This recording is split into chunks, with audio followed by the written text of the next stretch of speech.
Mungkin setan atau kuntilanak yang ambil, Ponimin kesal. 4 tahun aduan tak terungkap di Polsek Payung Sekaki. Ponimin, 54, semakin pesimis melihat kinerja dari penyelidik dari Kepolisian Sektor Payung Sekaki Kota Pekanbaru.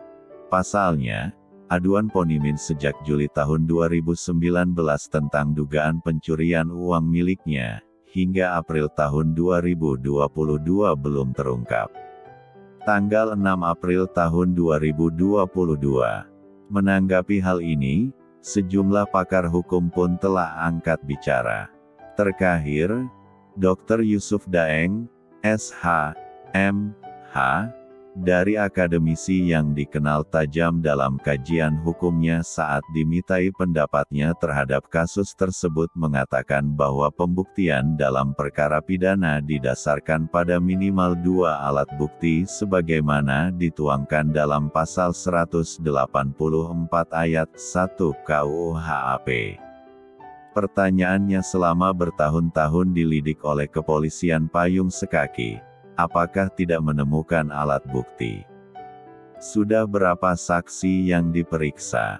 Dan apa barang buktinya? Itu menjadi jawaban untuk semua pihak dalam perkara itu. Dan satu hal lagi, jika memang kasus itu dinilai tidak ada unsur pidananya, mestinya dihentikan demi kepastian hukum. Jangan lalu dibilang masih proses, apalagi sudah melalui gelar perkara, seharusnya dihentikan, sebut Yusuf Daeng.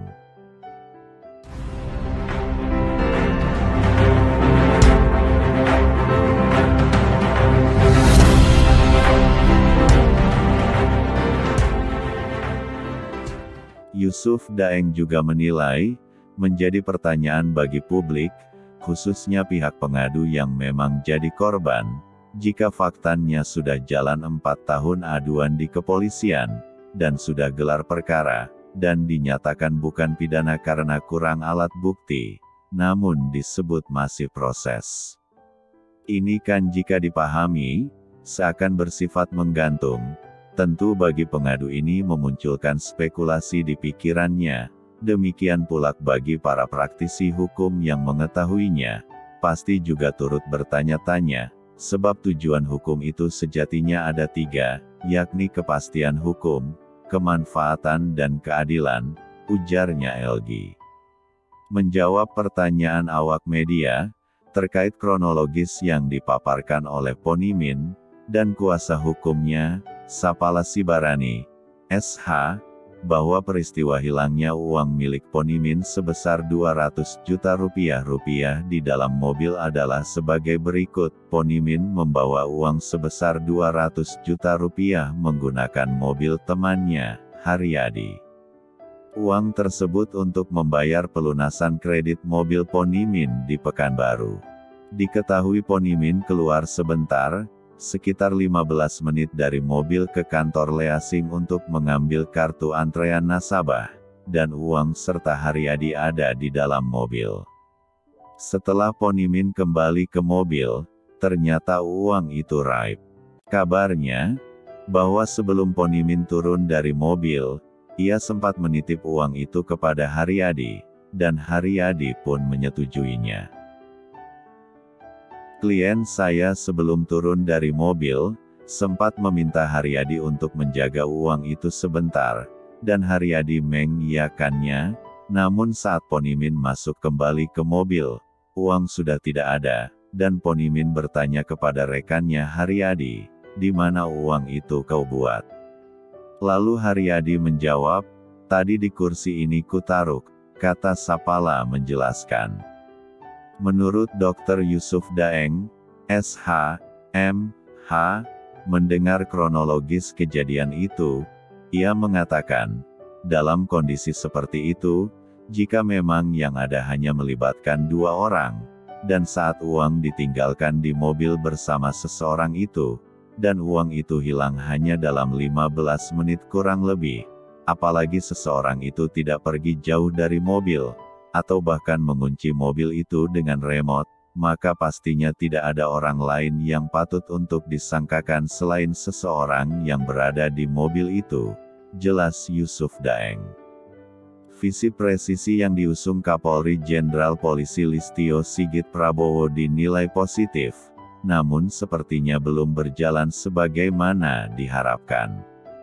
Melihat kenyataan yang dialami warga masyarakat di atas ponimin garis bawah red, sepintas tidak terlihat yang menjadi tujuan hukum itu sendiri, yaitu kepastian hukum, kemanfaatan hukum dan keadilan hukum.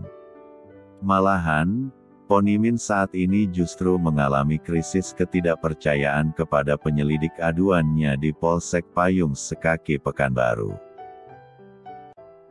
Tadinya saya justru ingin menghindari menuduh sembarangan terhadap Haryadi, dengan harapan biarlah hukum yang memberi ganjaran, rupa-rupanya justru makin sebaliknya. Aduan saya sudah hampir 4 tahun masih terus proses katanya, namun tidak ada tersangka, padahal sudah gelar perkara. Jika memang tidak ada alat bukti yang cukup, ya sudah hentikan saja, jangan saya digantung-gantung begini, keluh Ponimin. Ponimin pun berujar, jika kemampuan penyelidik Polsek Payung Sekaki hanya sampai di situ, saya gak akan maksa, mungkin hantu atau kuntilanak yang mengambil uang miliknya. Katakanlah tidak mampu mengungkap, jika memang benar sudah tidak cukup alat bukti. Ini sudah masuk 4 tahun, masa harus 5 tahun? Mungkin setan atau kuntilanak yang mengambil uang saya itu? Biarlah, yang jelas saya butuh kepastian di sini, jadi gak percuma saya membuat aduan kepada kepolisian, ungkapnya.